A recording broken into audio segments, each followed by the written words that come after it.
Hello friends, once again आप सबों का स्वागत है यूट्यूब चैनल प्रेप एजुकेशन पे। फ्रेंड्स, आज हम करने वाले हैं इंग्लिश का एक बड़ा ही इम्पोर्टेंट टॉपिक, और वो टॉपिक है आर्टिकल्स, जिसमें स्टूडेंट्स जाने अनजाने बड़ी सारी गलतियां करते हैं। जब उनसे पूछा जाता है कि क्या आप आर्टिकल्स का सही यूज कर सकते हैं, तो उन्हें लगता है कि आर्टिकल्स क्या है, उसके अंदर तो ए एन या फिर द है, इसको तो बड़ी आसानी से किया जा सकता है, बट ऐसा है नहीं।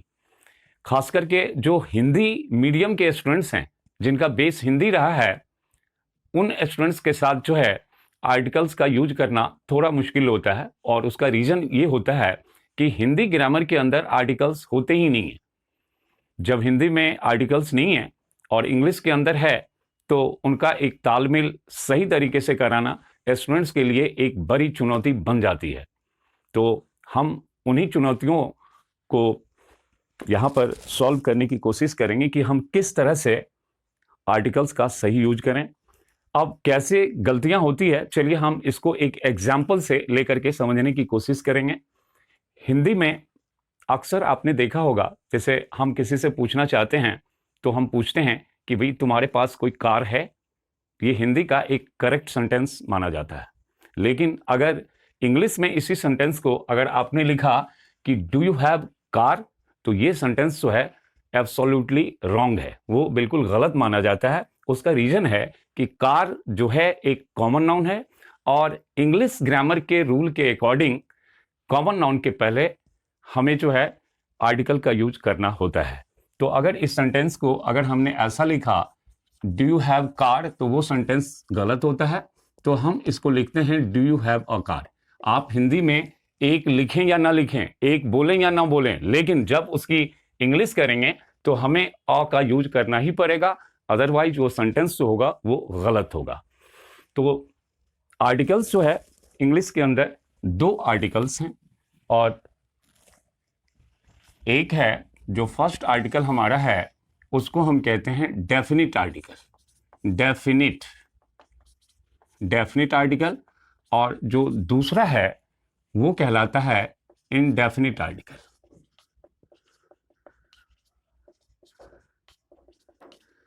नाम से ही दिख रहा है कि डेफिनिट आर्टिकल जो हैं, जो चीज़ें डेफिनिट है, जो चीज़ें हमारे लिए निश्चित है, वहाँ पर हम तो डेफिनिट आर्टिकल का यूज करेंगे। और जो चीज़ें हमारे लिए अनिश्चित है, फिक्स नहीं है, तो उस केस में हम इनडेफिनिट आर्टिकल का यूज करेंगे। तो इंग्लिश के अंदर तीन आर्टिकल्स हैं, अ, एन और द। तो इसके अंदर द जो है, द को डेफिनिट आर्टिकल कहा जाता है। The is called definite article, whereas a और एन जो है वो कहलाता है इनडेफिनिट आर्टिकल। यानी कि जो चीज़ें इनडेफिनिट है हमारे लिए, उसके साथ हम सिचुएशन के अकॉर्डिंग अ या फिर एन का यूज करेंगे। और जो चीज़ें हमारे लिए फिक्स है, हमारे लिए निश्चित है, हम जिस चीज़ के बारे में अच्छी तरह जान रहे हैं, तो वहाँ पर हम डेफिनिट आर्टिकल द का यूज करेंगे। चलिए हम दो सेंटेंसेस को लेकर के इसको समझते हैं। A cat came and ate my cake. और एक दूसरा सेंटेंस हमने लिया, the cat came and ate my cake. अगर आपसे पूछा जाए कि इन दोनों सेंटेंसेस के में से कौन सा सेंटेंस जो है करेक्ट है, तो आप में से कुछ कह सकते हैं कि भाई ऊपर वाला सेंटेंस सही है। कोई स्टूडेंट्स ऐसा कह सकता है कि भाई नीचे वाला जो सेंटेंस है द कैट, वो सही है। तो देखिए यहाँ पर क्या है, both the sentences are correct. ना तो ये सेंटेंस गलत है और ना ये गलत है। दैट मीन्स दोनों ही सेंटेंस जो है वो सही है। क्या है कि दोनों सेंटेंस के सेंस में फर्क है। पहले सेंटेंस के अंदर हमने इंडेफिनिट आर्टिकल का यूज किया है, that means a cat came and ate my cake. तो यहां पर यह दिख रहा है कि एक कैट, एक बिल्ली आई और उसने मेरे केक को खा लिया। तो और दूसरा जो सेंटेंस है जिसमें हमने लिखा कि the cat came and ate my cake, that means यहां पर भी सेंस वही है कि एक बिल्ली आई और उसने मेरे केक को खा लिया। तो अब डिफरेंस क्या है? तो डिफरेंस ये है कि फर्स्ट सेंटेंस जिसमें हमने इंडेफिनिट आर्टिकल अ का यूज किया है, तो वहां पर हम इस कैट को नहीं जानते हैं। दैट मीन्स कोई भी कैट आई और उसने मेरे केक को खा लिया, मीन्स कैट यहां पर जो है वो इंडेफिनिट है।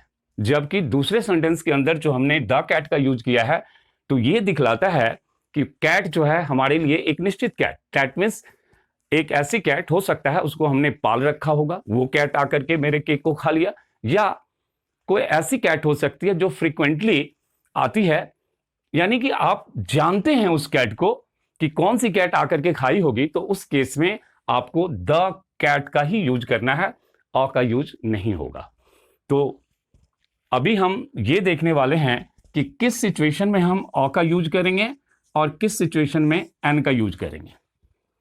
तो फ्रेंड्स, अगर आपसे पूछा जाए कि इंग्लिश के अंदर कितने वोवल्स होते हैं, तो ये आपको पता होगा कि इंग्लिश के अंदर जो है वो 5 वोवल्स होते हैं, और वो वोवल्स हैं ए, ई, आई, ओ और यू। ये जो लेटर्स हैं ए, ई, आई, ओ, यू, ये कहलाते हैं वोवल्स। दैट मीन्स 5 वोवल्स हो गए, और बाकी के जो भी लेटर्स बच गए 21, वो सारे के सारे कॉन्सोनेंट है। तो यहां पर रूल ये है कि अगर कोई वर्ड,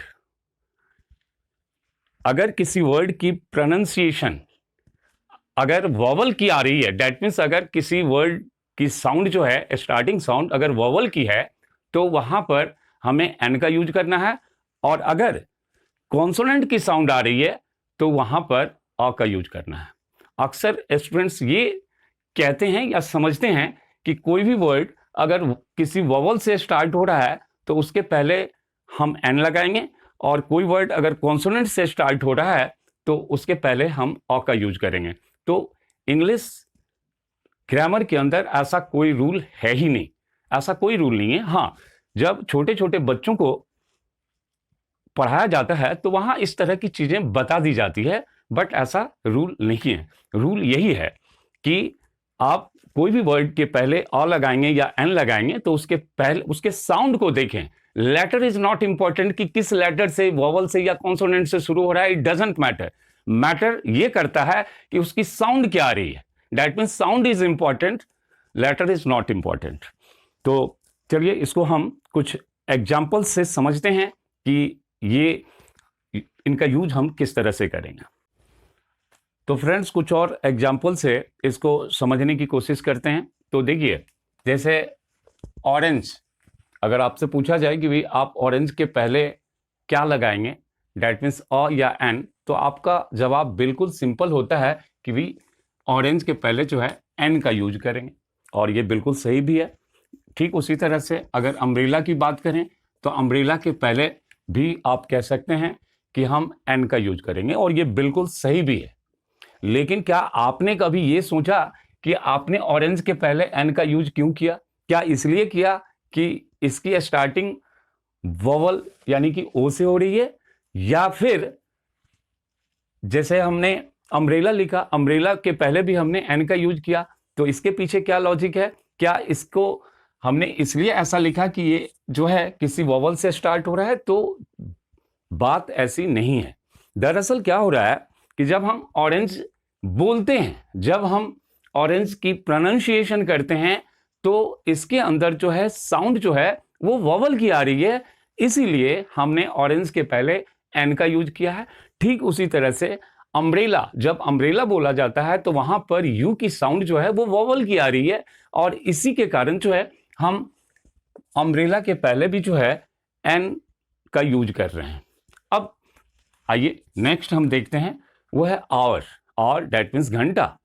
अब इसको गौर से देखें तो आवर वर्ड जो है इसकी स्टार्टिंग एच से हो रही है, जो कि एक कॉन्सोनेंट है, लेकिन हम इसके पहले जो है एन का यूज करते हैं।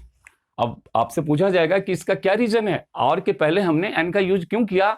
तो इसका रीजन वही है कि जब हम आवर बोलते हैं तो एच की साउंड पहले नहीं आती है, उसके अंदर जो है वोवल और दैट मीन्स वोवल की साउंड आ रही है, इसलिए हमने जो है आर के पहले एन का यूज किया है। ठीक उसी तरह से जब हम बोलते हैं ऑनेस्ट मैन, तो देखिए जब ऑनेस्ट वर्ड बोला जाता है वहां पर भी एच की साउंड नहीं आ रही है, वोवल की साउंड आ रही है, ऑनेस्ट मैन ओ की साउंड आ रही है, इसलिए हमने जो है यहां पर भी एन का यूज किया है। चलिए एक वर्ड लेते हैं यूनिवर्सिटी। अब देखिए यूनिवर्सिटी जो है वो यू से स्टार्ट हो रहा है, लेकिन जब हम यूनिवर्सिटी बोलते हैं तो यू जो है वाई की साउंड जो है यहां पर पहले आ रही है। ऐसा साउंड जो है इस तरह का साउंड दिख रहा है, Y double O, that means U की साउंड दिख रही है। तो हम यूनिवर्सिटी के पहले एन का यूज बिल्कुल नहीं करेंगे, हम यूनिवर्सिटी के पहले सिर्फ और सिर्फ आ का यूज कर सकते हैं।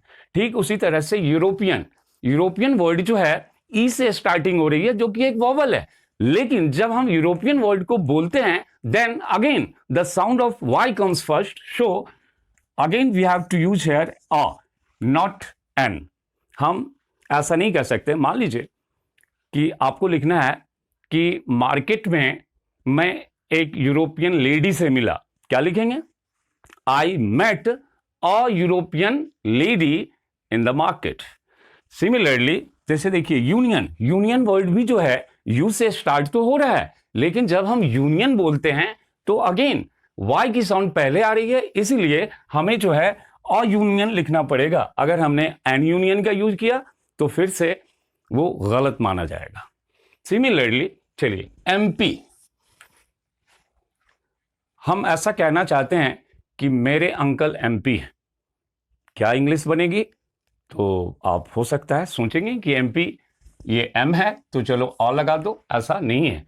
आप ध्यान से देखेंगे जब हम एमपी बोलते हैं तो ए की साउंड पहले आ रही है, इसीलिए साउंड को देखते हुए हम एन एमपी का यूज करेंगे। एमपी यानी कि मेंबर ऑफ पार्लियामेंट, अगर इसी को आप पूरी तरह से लिख रहे हैं, आप ऐसा कहना चाहते हैं कि मेरे अंकल मेंबर ऑफ पार्लियामेंट है, तो आप कहेंगे my uncle is a member of parliament. Means जब हम मेंबर वर्ड का यूज करते हैं तो वहां पर कॉन्सोनेंट की साउंड आती है, इसलिए हम जो है एन एमपी में तो एनएमपी लिखेंगे, लेकिन जब मेंबर ऑफ पार्लियामेंट की बात करेंगे चीजें वही है, लेकिन मेंबर ऑफ पार्लियामेंट लिखने के साथ आपको अ का यूज करना पड़ेगा। सिमिलरली आप एमएलए वर्ड भी देख सकते हैं, यहां पर भी जब हम एमएलए बोलते हैं तो ए की sound, that mean sound of A comes first, so we have to use here an MLA, that means member of legislative assembly.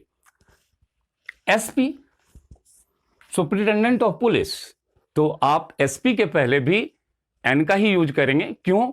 Reason अब आपको बिल्कुल समझ में आ गया होगा कि जब हम एसपी बोलते हैं तो ए की साउंड पहले आ रही है, जो कि एक वोवल की साउंड है। ठीक उसी तरह से नेक्स्ट वर्ड जो है वो है you, that means this is the female of sheep, यानी कि सीप का ये फीमेल है। तो इसको जब हम बोलते हैं तो इसकी प्रोनाउंसिएशन यू की तरह होती है। Again sound of Y comes first, so we have to write here a U, हम एन यू का यूज नहीं कर सकते हैं। अब देखिए हमने लिया कि 1 रुपी नोट। अब देखिए जब 1 रुपी नोट, अब ये भी ओ से स्टार्ट हो रहा है जो कि एक वोवल है, लेकिन जब हम 1 बोलते हैं तो यहां पर वोवल की साउंड बिल्कुल नहीं आ रही है, दैट मीन्स यहां पर भी कॉन्सोनेंट की साउंड आ रही है। तो आपको 1 रुपी नोट के पहले एन नहीं लिखना है, आप क्या लिखेंगे? तो वो इंडेफिनिट आर्टिकल अ होगा। ठीक उसी तरह से मान लीजिए लिखना है काउ एक यूजफुल एनिमल है, गाय एक लाभदायक पशु है हिंदी में, तो इसकी इंग्लिश क्या करेंगे? The cow is an useful animal या फिर the cow is a useful animal. आप अगर ध्यान से देखेंगे तो यूजफुल भी जो हम बोलते हैं तो यहां पर भी वाई की साउंड पहले आ रही है, तो वाई की साउंड पहले आने के कारण जो है हम अ का यूज करेंगे क्योंकि वो एक कॉन्सोनेंट है। तो फ्रेंड्स ये था हमारा इंडेफिनिट आर्टिकल्स, और मुझे भरोसा है कि आपने इसको अच्छी तरह से अब सीख लिया होगा। तो फ्रेंड्स अगर ये वीडियो आपको पसंद आया है तो आप इसे अपने दोस्तों के बीच शेयर कीजिए, लाइक कीजिए एंड सब्सक्राइब कीजिए। Thank you.